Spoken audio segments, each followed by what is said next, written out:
Early contests build momentum for 2024 contenders seeking the White House. C-SPAN offers unfiltered coverage of events leading into early primaries and caucuses. Get access to speeches and results with the free app, C-SPAN Now, or watch live on the C-SPAN networks.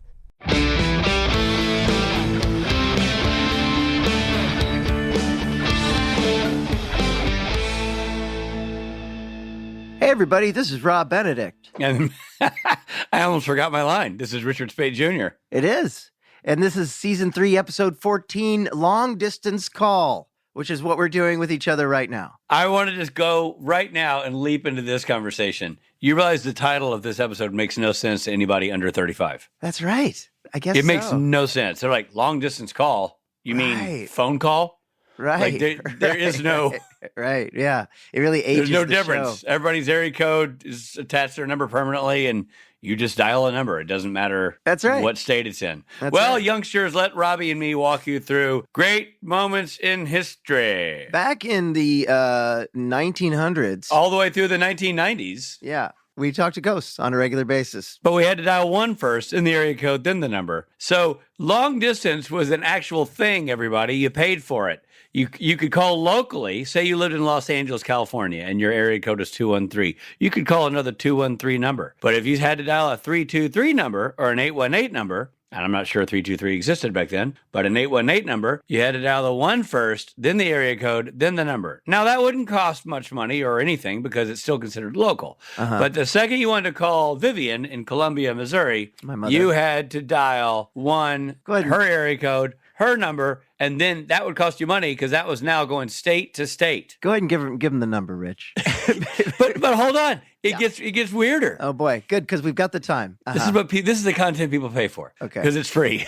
Right. It's not just, at one point there was AT&T, and AT&T got busted up by the U.S. government for being a monopoly and broken into multiple long-distance companies. And at that point, long-distance companies were vying for the business of the American consumer. So MCI was one of them, Sprint was one of them, and AT&T, I guess. Yeah. Was there another one? And there were lots. Right, so you had to buy you had to pick a long-distance server, like you pick a health insurance carrier. Right. And that would be your long-distance service, and you could then carry their card and use it on a payphone. Yeah, well, that's when technology advanced, and you could make a long-distance call anywhere with your card. You could stop at there was something called a payphone. Payphone. And you could stop at the payphone, dial 1-900, whatever your number was, and then put in your card number, and boom. And hey, look, if you're behind on episodes, catch up. Don't be the person tweeting at us about the 3rd episode of Season 2 when we're in Season 4, which we're about to be, because we're nearly at the end of Season 3. So binge the podcast, binge the show, and join the conversation. Binge the podcast sounds like, a band name, like Lonely the Band. or Lovely the Band. We are Binge the podcast. All right, here we go. Long distance call. Bobby tips Sam and Dean off to some weirdness happening in Milan, Ohio. I thought it was going to be Milan, Italy at first, and I was like, let's take off our shirts. It's like Paris, Texas. However, Sam says they're already on a case, Dean's, to save him from going to hell. Yeah, Sam's all up in Dean's chili about going to hell and all that whatnot. Yeah, but it's happening. Dean's dying in 2 episodes. Yep. They finally agree to look into the new case, and Dean hates Sam's idea of summoning Ruby for help. Oh, please. So they head out to Ohio, where the dead are calling loved ones. Not the Grateful Dead. It's not Jerry Garcia calling his mother. It's actual dead people. The brothers speak to the wife of a man who recently killed himself. The widow explains that in the past, she has heard him talking on the phone with a quote-unquote Linda, but she never heard anyone on the other line. The brothers figure out that Linda was an old lover of the husband's and had died in a car accident with him years ago. They head to the phone company to investigate further and meet Clark, the manager, and Stewie, a technician who masturbates. A technician who enjoys similar websites to Dean, masturbatory porn sites. Dean gets a phone call from John Winchester. That's right, John Winchester. But John Winchester, who masturbates. The brothers think that a quote-unquote spirit phone invented by quote-unquote Thomas Edison. By the way, Thomas Edison masturbates. Invented by Thomas Edison, which is at a local museum, might be the source of the long, quote-unquote, dead stance calls. But their EMF doesn't pick anything up. Lots of quotes. That's so stupid. It's hilarious. John calls again and tells Dean the demon that holds his contract is in Milan, Ohio. And Sam doesn't buy it and goes to interview a woman who's been getting calls from her dead mother. Dean heads out to see if he can find the demon John told him about. Sam figures out that they are dealing with a crocata. That's right, Which folks. is a pair of comfortable shoes you can wear on a boat or in the home. I like to call them Crocs. Exactly. Crocata or crocata? I think it's crocata. Crocata, which I like to enjoy my crocata with a glass of Chablis. Sam calls Dean to warn him, but the crocata pretends to be Dean and lures Sam into a trap. Here's an interesting piece of trivia. Yeah. I'm actually dunking some crocata in my coffee right now. Dean almost kills an innocent man. A person, the crocata, posing as John, told Dean was possessed by the demon that holds his contract. Sam is attacked by Clark, the telephone company manager, who has been the crocata all along. Sam is able to kill the creature. Back at the hotel room, Dean apologizes to Sam. Wait, Sam kills the crocata back at the hotel room? No, Sam kills the crocata and goes back to the hotel. Why don't you saying that like the end of a sentence? Why are you saying it like it's a continuation? Right. You keep going, Sam kills the crocata. Right. There's a period in there. There's a period. Sam is able to kill the creature. Back Thank at the you. hotel room, Dean apologizes to Sam and admits he is scared. Sam tries to reassure Dean that he is there for him. There's lots going on here. Yeah, man. Sure. Let's get into Let's unpack it. R. Rob and Rich review. Okay, so long distance call.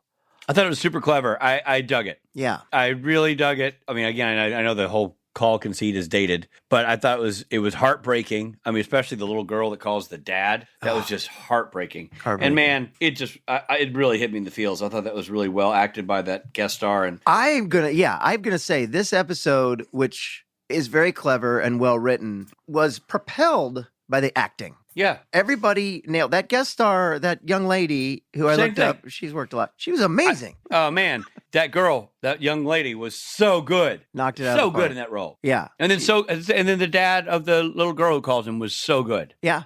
And guess who else? Once again, Sam and Dean, both of them bringing it, the comedy and the drama. Yeah. Tears. Yeah. Everybody was so good. Even the small parts. The woman doing the tour of the Edison Museum was really funny. She was very funny. She's Yeah. like super funny. She was like, and we're walking.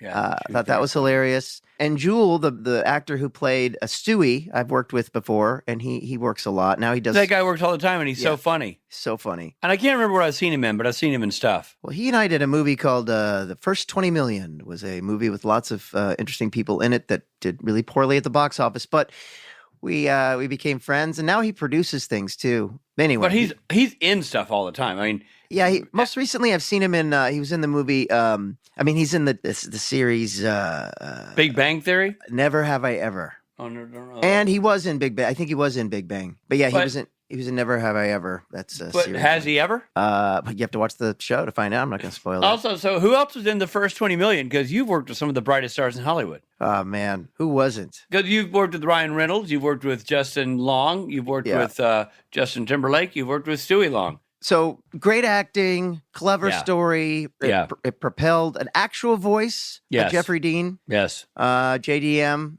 coming back. So that was exciting to see. Yeah. I still don't know what's going to happen.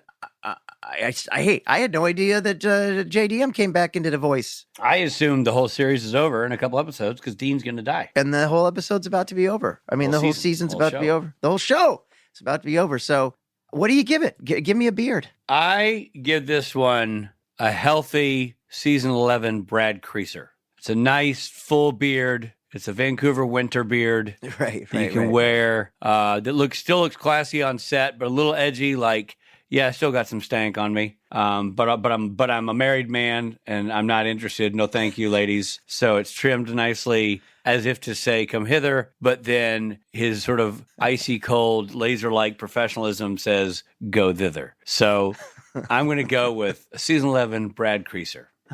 I'm going to give it the Richard Speight December of 2022, where the mustache was much heavier than the beard. Heavier than the beard. It could have used a little trim around the upper lip. Yeah. But it was quite impressive. People stopped and went, "Wow, now that man is in the wrong century." Yeah, no, that man doesn't care.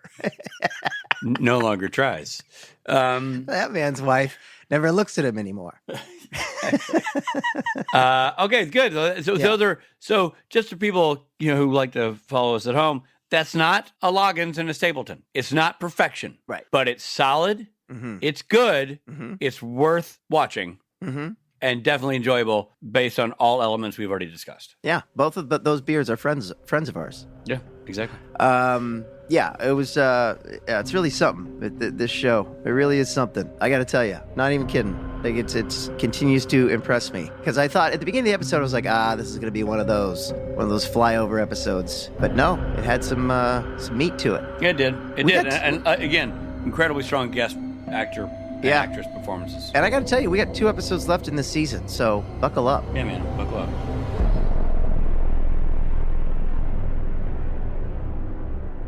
We are blessed to have with us right now, talking about Long Distance Call, Season 3, Episode 14, a camera operator and occasional director of photography for Supernatural for all of its years, Mr. Brad Cresser. Brad Cresser. Happy to be back, gentlemen. So great to see you both. Good to see you, my friend. Good to see you, my friend. I'm glad you're inside from doing your DPing on the Fire Country show. Brad's been DPing a new show, new hit series, but he's been outside fighting fires, part of Fire Country. So, and you two have recently gotten to see each other. Yeah, about a week and a half ago, which took a long time. Usually, I land and go right to some place to meet Brad for a pint, and it took literally the run of the show, plus me going home, plus me coming back for an extra day to actually meet up with the man. He's a busy one. Well, and then it was the COVID. I got the COVID in the middle of it all too. So, you and did. you did too, Rob. How are you feeling? You're all. I did. Yeah, I'm not all the way better. I mean, I'm better. I'm out in the world. I'm not positive anymore, but I still feel pretty run down. I was lucky. Mine was pretty mild, but it hit me right in the middle of shooting my second episode, so it was really bad timing. But really, yeah. But anyway, it all worked out. And my first episode that I did airs this Friday on CBS, Friday night. CBS. There you go. Check it out, everybody. Fire Country, everybody. Check it out. That's awesome. Well, so let's take you back in time about 13 years. We're talking about this episode, Long Distance Call, which Rich and I really enjoed. We really enjoyed it. It's a great episode, and it's Bobo. It's Mr. Singer at the helm again. Directed by Singer, written by Jeremy Carver, who went on to eventually become the showrunner. So this is a really solid episode. What is your favorite Supernatural episode to watch? And number 2, what was your favorite Supernatural episode to shoot? Well, that narrows it down to 300 episodes. Well, let's see. I have about 314 choices. Oh man!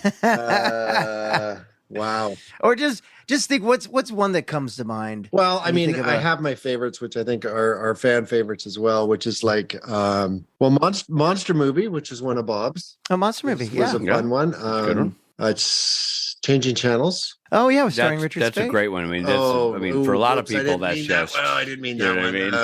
Right. Sadly, you better name one that I can't remember all the titles. That's the embarrassing. A monster at the end of the book. No helping, Rob. But yeah, no, change it because the whole trickster stuff, like when they do the the Japanese game show, like all that. That's a classic. You already covered Changing Channels. You can't. I mean, you just don't call me Shirley. Don't call me Shirley. We're not going to, Rob. We're talking about my episodes anyway. So, it's so many great ones. Okay, then moving on past Spade. The Real Ghostbusters, the one, the convention where we did the convention. That was fun. Were you in that? Yeah, I was. Yeah. No, that was a good one too. Stanley Park. Baby was a really that's a great one. Yeah, Baby, Matt Cohen. Yeah, Mr. Tom Wright. Tom Wright. Yeah, that was quite a feat, and it was a really interesting process.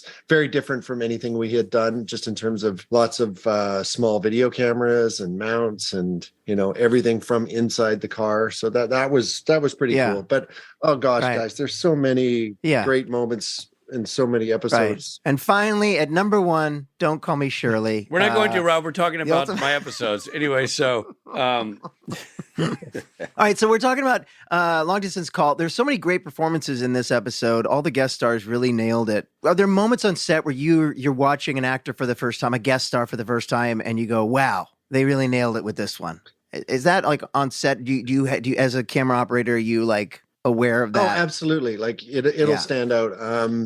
Looking at this episode again, and I looked at it twice because it was a little foggy. It's been a while. Sure. But I really enjoyed the young actress that played the daughter who was here, getting calls from her mom. I thought she was good. But Sherilyn Wilson. Yeah. When we get a guest star on set and they deliver a performance, and it really stands out because, granted, there's been a few stinkers. So yeah, but when you think about the law of averages on your show, Rob and I comment on it all the time. Kudos to Heike for the casting in Canada and the Ulrich Dawson Cresser for the casting in Los Angeles, because the guest star casting is next to stellar. Yeah. Like, it's fantastic. Yeah, so much so that when you talk about the stinker, it only stands out because we have so many great guest stars on the show. It's true. And I'm really trying to think right now of what guest star have been like, ew. And maybe there are a couple that weren't weren't home run hitters, but I don't remember one that like really shat the bed. It's been, so far at least. It's been really impressive. No, I agree. I mean, for me, it's a part of the process. So it's like how you interact with somebody on set. Like their performance still may be good, but they're a little more difficult to work with. Well, let's talk about that, because we've talked a lot about over the years in our interviews with you about how you are in many ways another character on the show. As the camera operator, you're on the set, you're up close and personal with everybody. And a lot of times for a nervous guest star actor, you're the third person. They meet the makeup and hair people, but when they come to set, they might meet Jared and Jensen, the director, but then it's you. And you are the one probably you're the link between the acting and what's being captured on film, right? Yeah. Because you're doing both. You're up there. If it's a handheld shot, it's you running around with them. If it's a close up, it's you right up close to them. All those things are true, and you're the one nudging performances right and left in terms of like, I need you to go a little bit that way when you get to that beat. So you're bringing the mathematics into the execution of these performances. You've obviously developed a really good on-set process for getting to know a guest star actor, because you've been doing it well. I'm curious, is there a method to this, or is that just who you are? Like, did you have to find first couple episodes, I didn't really introduce myself and I felt they were nervous. It really helps when I say, hello, I'm Brad. Like, is there a process you go through to ensure that they are comfortable so that you can do your job and they can do their job? Absolutely. My first thing that I always did, and I think it's partly my personality, because I am a social person. I am friendly. I like to think I am, at least. But whenever somebody new would walk on set, I would go, hi, I'm Brad. Welcome to Supernatural. Like, I'm the camera operator. So I would like to set them at ease right away, because you're going to be dealing with them, more than others sometimes. But even just like you said, the mechanics I need you a little to the left here. You kind of leaned and you blocked them that time, and you work it through. But it's a great job. It's a great position to be in, to be in the thick of it. Like watching this episode again last night, we were still shooting film on season 3. It was our last season of shooting 35 mil, but I'm looking at some of those fight scenes. So there we were with the bigger cameras, handheld, like right in there, getting dirty with them. And it's fun. It's really fun to be part of it. And I always enjoyed doing the monster POVs. Those are always my favorite, because I would generally do it with sound effects. And then the sound guys would be like, Brad, we don't need to hear your so I am the, but it helps you. It helps your performance. Oh yeah. Like, doing the hellhounds, I'd be like, I'd do the growls, and I would chase the actors, and sometimes they would really get them going. It's like, especially their backs are to us, and I'm just yelling, and I'm going to be getting right behind you.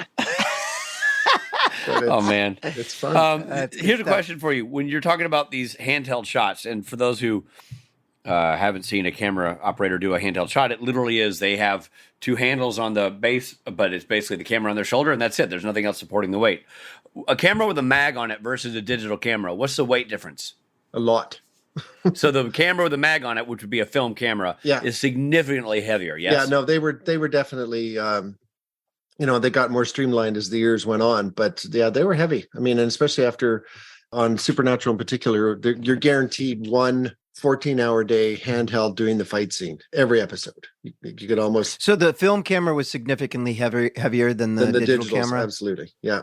I because of the mag, which is the film. Yes. Yeah. I can't hazard a guess of what the actual weight was, but it's, I don't know, 15, 20 pounds. Christmas miracle, you're not talking to us like this right now with your one shoulder. I'm a little gimp, but the digital camera certainly got easier to maneuver. Right. And undersling and run around with it low or whatever. But, we had rigs, like some of the stuff we had was pretty impressive with the film cameras too. In this episode, you have a lot of phone conversations, and obviously the other end of the phone calls added later in post. On set, when I was there, it was always Robin props doing the other end of the phone call. Do you recall at this point, like, who's doing the other end of that phone call? I don't know if Robin was doing it at that point. Or sometimes it's the first AD. First AD or script supervisor. Right. Quite more often than not, but our show was unique in that, Robin ended up doing a lot of that, the off-camera stuff, but especially for the boys. But in general, it was just, and the script supervisor was like, great, you do it because then they can concentrate on their thing. Their job. Yeah. The other thing in this episode that stuck out for me was the bad guy, the what do you call him? The crocata. His mouth opening all weird. Do you remember what that was? Yeah, like? I mean, again, our fantastic visual effects team, I think at this point was Ivan and his crew. So we were doing in-house visual effects on the lot. So it was more visual effects than prosthetics. I believe most of that was visual effects, like the teeth, everything. Like they had to warp his jaw, like especially in the profiles when he's going in to suck the soul out of the victim, and But again, there's a case of, I believe, another local actor guest star who was a great scary villain, and his little assistant in the phone room there was, pretty good as well. Oh yeah, comic relief. Yeah, funny character, and he's great. And Jewel, there's one thing that we did that sort of stuck for a long time when the boys go to the Thomas Edison Museum, and the tour guide is, and we're walking. Yes, and doing she's hilarious. So and we're walking. That stuck with us for the rest of the series. We were like, we're walking and we're walking. Was that improv on her part, or was that scripted? Do you know? It was scripted. I believe it was scripted. But I caught one bit as she goes off camera. It's like, and we're not touching that, and we're walking. Yes. That was hilarious. Yeah. When she said that, I was like, God, that sounds familiar. I don't know if it was just a bit that I'd seen before, if I'd heard it on set. Probably us, because we'll take something and we'll run with it and beat it into the ground. And we're walking.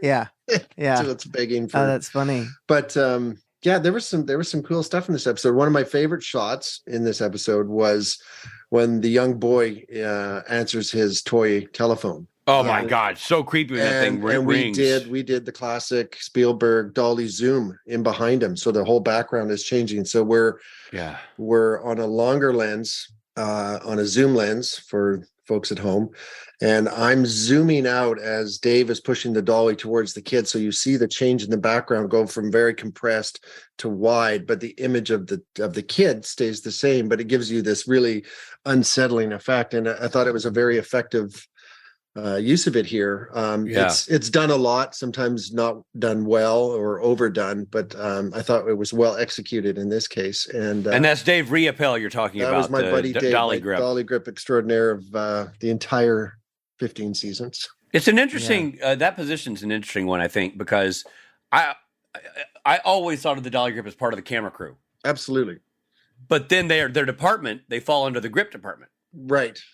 Which is an interesting, like they really are part of the camera crew, because Dave Riopel was part of every shot. If your dolly was moving, Dave was moving it. Like it was all part of. And the camera moves are not just me. It's all him, and I'm just holding on for dear life. It's like he would make me look good because his timing was good. He would know that if somebody was blocked, he could shift. He could do having a good dolly grip is worth their weight in gold. Absolutely. Well, he was sort of famous for being able to do motion controlled shots without motion control. Basically, he was the motion control. Yeah, like repeatable moves. Which is key for visual effects sometimes. You want the repeatable move, which has to be incredibly precise. And I remember I was going to do one as a director. I'm like, so should we get we rent the machine? And you guys are like, nah, Dave's got it. And Dave's back there like, I got you, Captain. And sure enough, he did this very intricate move that was on Jake Abel that we just did once without Jake and then once with Jake, and it was exactly the same. Yeah. And then, by the way, the only time I used a motion control shot, it wasn't perfect. We had to all kinds of, like when we had the robots do it, it wasn't as good as when Dave did it. Yeah, because we did Techno Dolly on one of your last episodes just before the last day before COVID shut down. Yeah. And that shot we had to mess with like crazy in post to try to make it work. Dave's better than robots. It was a very complicated shot. But yeah, no, Dave would do it. And I remember doing through the years, and some people would cringe hearing this, that we were kind of doing it on the fly, but he was that good because that was part of his personality. He was all about being able to know his timing, do a count in his head that this is a 3-second move or a 5-second move, and muscle memory. And it was amazing to watch, really. Like, well, again, and that's really the secret weapon of this show. I mean, so many of you guys were on it from the beginning. So it was literally, we talk about it being a well-oiled machine. It was literally a well-oiled machine. I mean, 15 seasons, same group of people, really the core group of the crew, keeping it together. I mean, you, Dave. And Matt, I was going to say Matt Titchener. Matt, focus puller. The three of us, we were like, it was a pretty tight unit. That the stuff we pulled off was pretty impressive. When did Jose start? Jose was there from the beginning, but he started as the B camera second assistant. Okay. And then became the A camera second assistant, and eventually the A camera focus puller after Maddie left. So in season 12. So Jose's been I think he was one of the lifers. Yeah. Another all-star. Yeah. Yeah. It's funny that when I started on Supernatural, I swore that Dave Riopelle and Matt Tishner were related. I'm like, they looked alike. They as we all got older, they didn't. They looked like, but like at the time, I'm like, are they older brother, younger brother? Father, son. Father, oops, baby. Father, son.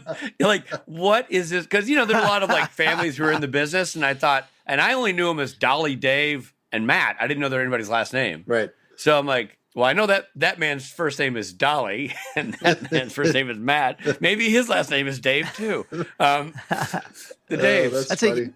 That's like you and me, Rich. Most people think that I'm your son. Truly, they do. Oh, they yes, think Robbie's my son from a failed relationship. We'll be right back.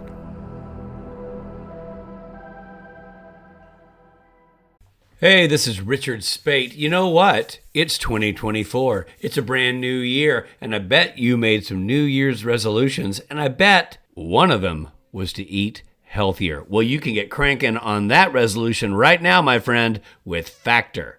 Factor's ready-to-eat meal delivery takes the stress out of meal planning and sets you up for success in the new year. Skip the grocery stores, the prep work, the cooking fatigue. I'm getting tired just talking about it. Instead, get chef-crafted, dietitian-approved meals delivered right to your door. With over 35 meals to choose from per week, including options like keto, calorie smart, vegan, and veggie, and more, plus over 55 weekly add-ons, you will have a ton of nutritious and flavorful options to kickstart this resolution off right. Forget frantic lunch prep and rush dinner making. That stinks. Factor's 2-minute meals, yes, I said 2 minutes, are your secret weapon in the new year. You get to fuel up fast with restaurant-quality meals all delivered right to your door. It doesn't get any easier than that. And Factor now offers loads of snack options like breakfast, smoothies, juices, snacks, and more to keep you going no matter what's on the schedule. So I know what you're asking, Rich, how do I tap into this Factor magic?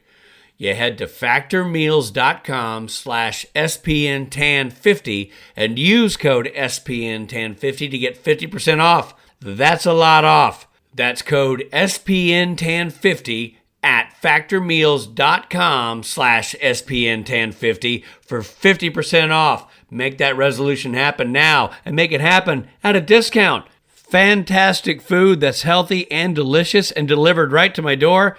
Now that is how you start the new year off right. Early nominating contests build momentum for 2024 contenders seeking the White House. C-SPAN is the place for political campaign enthusiasts. with unfiltered coverage surrounding the early primaries and caucuses, as well as speeches from key battleground states. Whether you're interested in your state's race or want to follow all of the political events, you can get immediate access to what the candidates are saying, plus nominating results in real time with the free mobile app, C-SPAN Now, or watch live on the C-SPAN networks.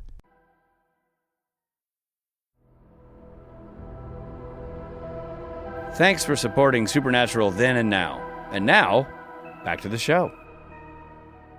So we have to, coming back, just trying to bring it back to this episode, we have to talk about the Jerry classic motel room. There's a motel room with starbursts and flowers. It's amazing. Even Brenda, we were watching it last night, and she commented on the powder blue fridge, like the vintage appliances he would source, and the kitchen table and chairs, and his hotel rooms they're famous. I mean, he did so many interesting things, I think, inspired by his trips around the country. They're so great. There's so many on the show, and they're so great. Many. It faded in the later seasons because then finally we had home base with Men of Letters. But there were very few standing sets in the early seasons. Bobby's house was probably the only one, and then there would be a motel room, and of course that would change episode to episode. Right. And they did really. The art department was phenomenal on this show. The stuff that they would pull off. Hey, I had one question just to circle back onto that shot of the kid on the phone. Is there a name for that kind of shot when you're zooming in, when you're zooming out and dollying in? Zolly?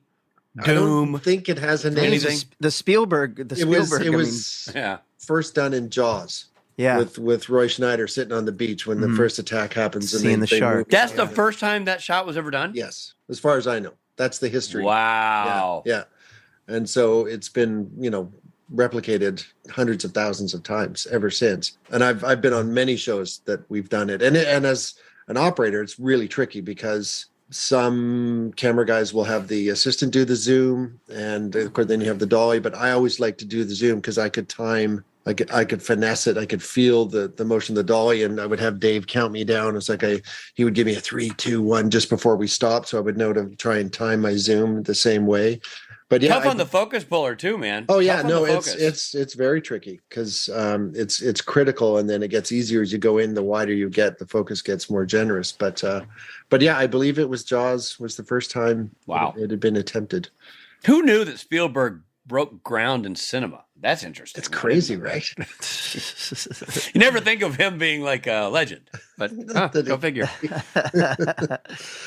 When Dean is sneaking into the house to trap the man that was framed, we see lots of frames within frames. Also, the use of foreground elements. Are those things Serge or Bob come up with the day of? Or, I mean, are they like, let's use this space or objects to create a more dynamic camera frame? Or are you involved in that? I think it's a combination of all three of us. I mean, Bob always had a plan, and his camera movement, especially in this episode, I made a note because it was really, he'd love to do elegant moves. Like he would do interesting stuff where, you're coming around behind the actor and that. But I definitely think we did frame in that house. And I think that was, an aesthetic Bob wanted.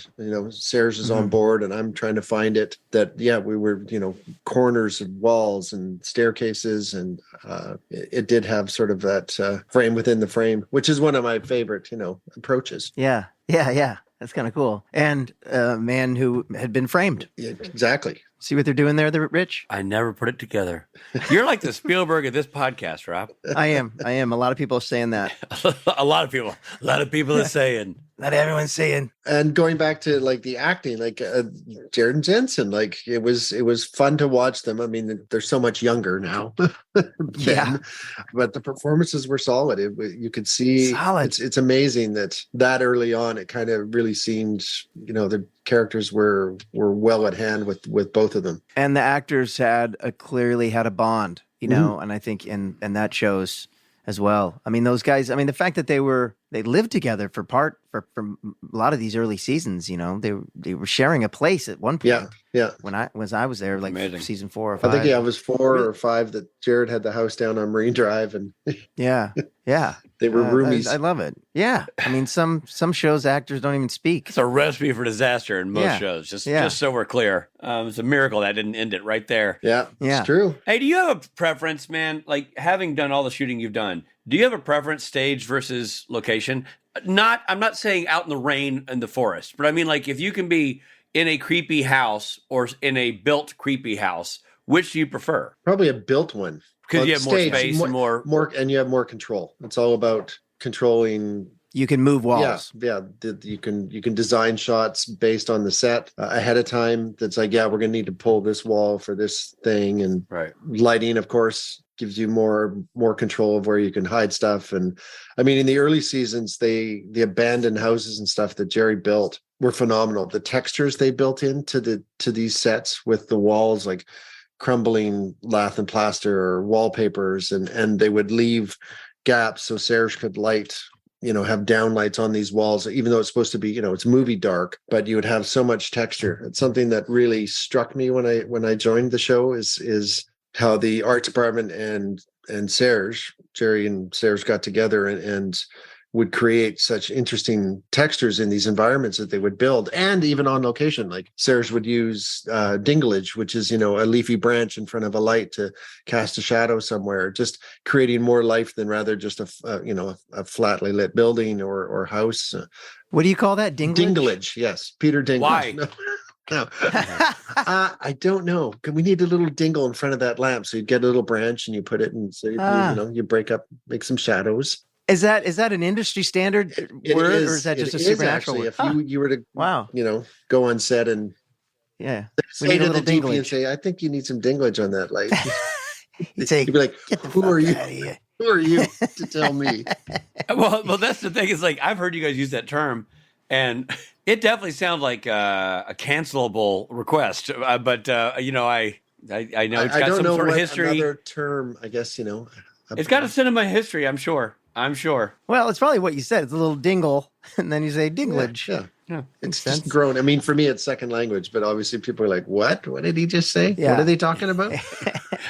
Speaking of cancelable, Stewie's computer screen has porn sites up on it. And obviously, I know that's I'm assuming that's usually when I had a computer screen, it was a designed, you'd hit a button and it was a design that was already sort of up on the screen, right? Who did that? Is that props? No, we had a playback department. Playback. A local company. I mean, department? It comes through the art department. They'll create the graphics or generate the images, and then these guys will put it in to the computer so that it can be on a loop on a laptop or projected on the screen. Same guys that do cell phone displays now, for like caller IDs, and there's whole meetings about playback now and prep on any show about what's going to be seen, TVs.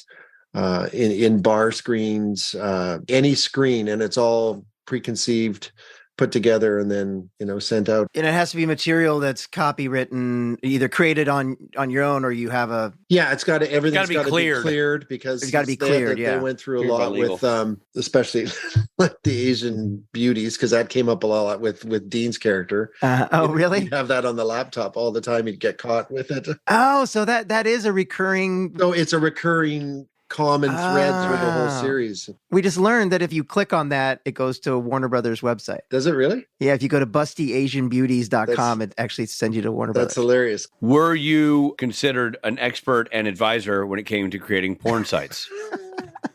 Thanks, Steve. No. I just read them. I don't write them. Oh, that's funny. But yeah, so it plays later through the whole series with Jensen was always like, even had magazines in his room in the bunker that were busty Asian beauties. Wow. And even how he claims one of his lines in the episode, in this episode, he's like, I recommend the platinum membership. Worth every penny. Yeah, it's worth every penny. It's so funny. It's funny. Like there's this underlying thread of humor and these little sidebar things that were kind of cool, and they kept it running through the whole. Yeah, well, and character stuff too, like that Dean is always eating. I mean, that's the first scene. He's stuffing a hot dog in his face. We're at UBC. He's always eating. Yeah. Dude, it is so great to have you here. You're such a fascinating member of the team. You were so boots on the ground for so much of this awesome stuff, and a great guy, one of our closest friends. So it's always fun to jaw with you about these episodes, man. Well, it's my pleasure. I love talking to you guys. It's always a good laugh. My face hurts from smiling. Good. Hey. Hey, camera operator Brad Cresser, everybody. Thanks, Thank Brad. you very much. Thank you, buddy. Hey, this is Jeffrey Dean Morgan. We are going to take a quick break.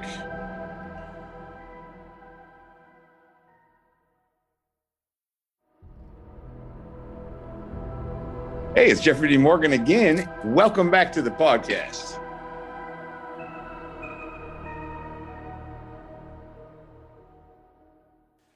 Something we didn't talk about, Richard, and that was so great having Brad on. I How love great having is Brad that? on. Always. What was the SHA-33? Shaw Was there 3-3, I don't know. Was significant to that? Something? Well, it's the thing that came up every time the ghost called or the critter. I don't know. I don't know what that means in telephone lingo, Well, but you're of no use to me then. damn it. Just now you figured that out? Anyway, great, as always, great interview with Brad. You know what I love about Brad, too, is busy man, hard at work, has time to watch this episode twice. Yeah, twice. In preparation Cares for that much. interview. Cares that much. Yeah. Cared then, cares now. It's awesome. Brad Yeah. Cresser. And now it's time for mythology. Mythology. Okay, crocata. Yeah, I'll take one of those. Are you ordering? Okay, make it 2. And a latte, please. The lore of the crocata primarily comes from Ethiopia and India. Traditionally, it is not depicted in a human form, but more like a large dog blended with a wolf, usually the size of a small horse. I think you call those a dolph Uh-huh. or a wog. It would mimic the cries of humans in order to lure them into the forest to eat their bodies, not their souls. For example, if it was mimicking the cry of Rob Benedict, it would say, Ruth, where's my nice hat? I can't find my nice hat. Ruth, did you move it? And then poor Ruth would go, "Oh, I'm coming, Rob." It's you talking crazy talk because of the free poor. In this show, it ate their souls. Supposedly, the creature had an unhinged jaw. I often call you the unhinged jaw of the relationship. Thank you. Rather than individual teeth, it had a single bony ridge protruding from its gums. You know, I had a cabin up on Boney Ridge. Look down onto them teeth.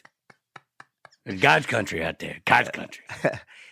This man's jaw was quite disgusting. Yeah. I wonder how they did all that. If that was, Aren't you going to feel terrible if that's just his face?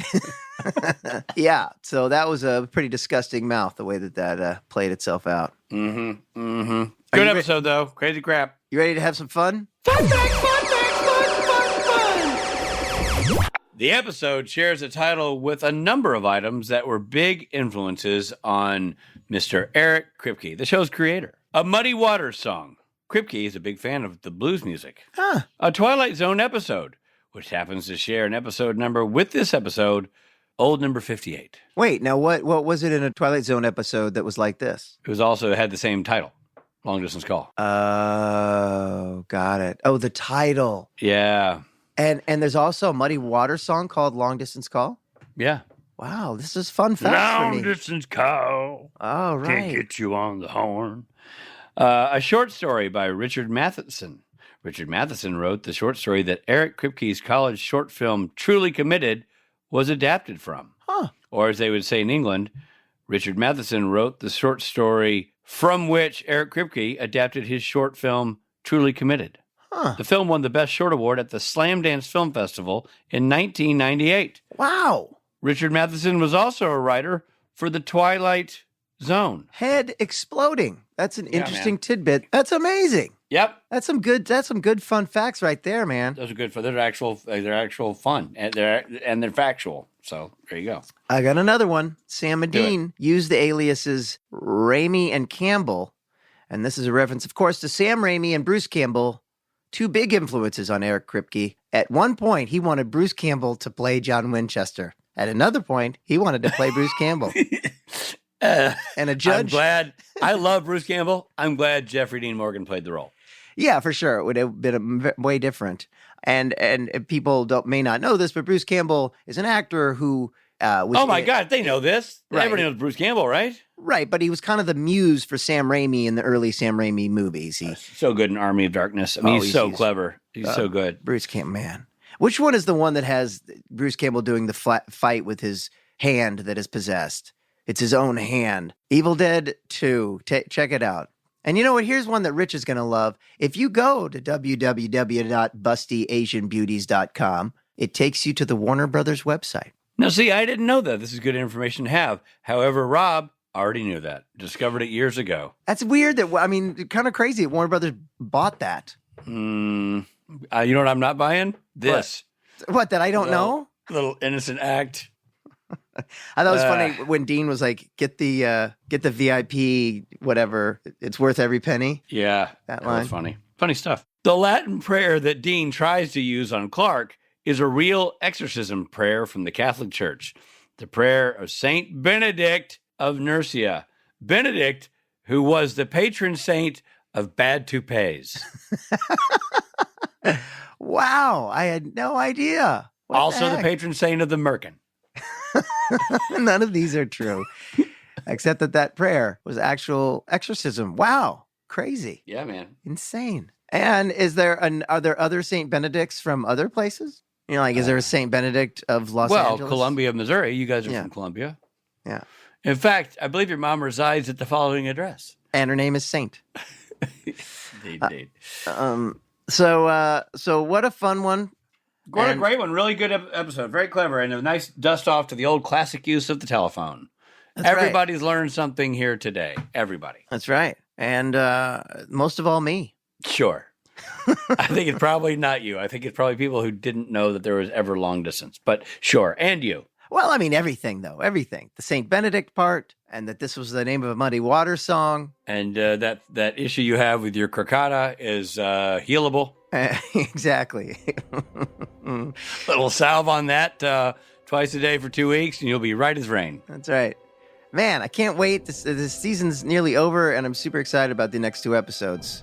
So, well, let's get at it. We'll see you next week. We got to end this one before we can start the next one. Exactly. So cue that. This episode of Supernatural features Jared Padalecki as Sam Winchester and Jensen Ackles as Dean Winchester. Guest stars include Tom O'Brien, Anjul Nigam, Sherilyn Wilson, Ingrid Torrance, and John Shaw.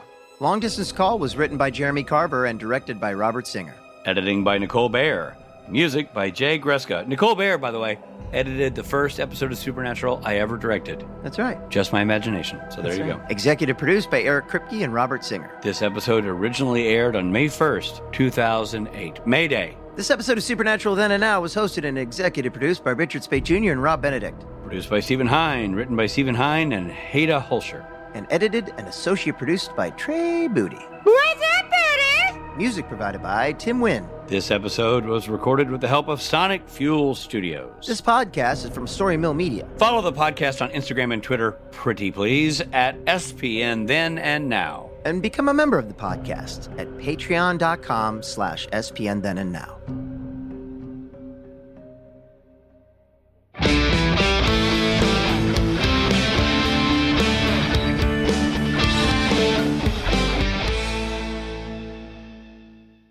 Sam calls Dean to warn him, but the crocata, who now spelled corcata,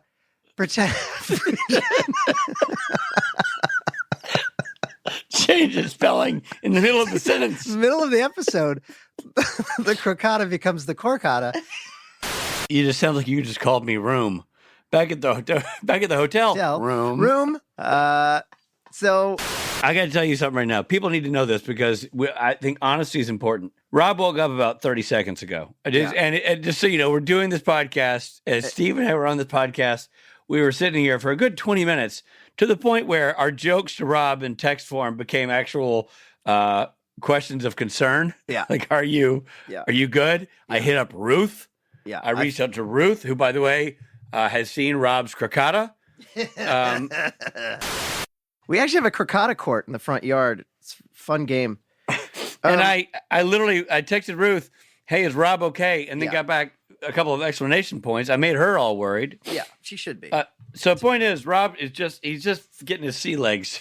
Then he spilled his coffee, which he's wiping down right now. Yeah, he literally knocked his coffee over across his desk. And I blame crocata. You guys. I blame Rich. I fell back asleep. But I'm awake now in time to read the summary of this episode. There's lots going on here. Hey, Mom. Steve's giving us a hurry up signal. Steve, this is gold, man. You can't write this. Well, you wouldn't dare write this. If nothing else, put this part on for the Patreon listeners. And speaking of Patreon. Yeah, join us, won't you? Yeah, if you're not a member, consider being a member because you can really be part of the conversation and get lots of extra stuff like this great conversation about. Rob, I like your passionate pitch. If you're not a member, be a member.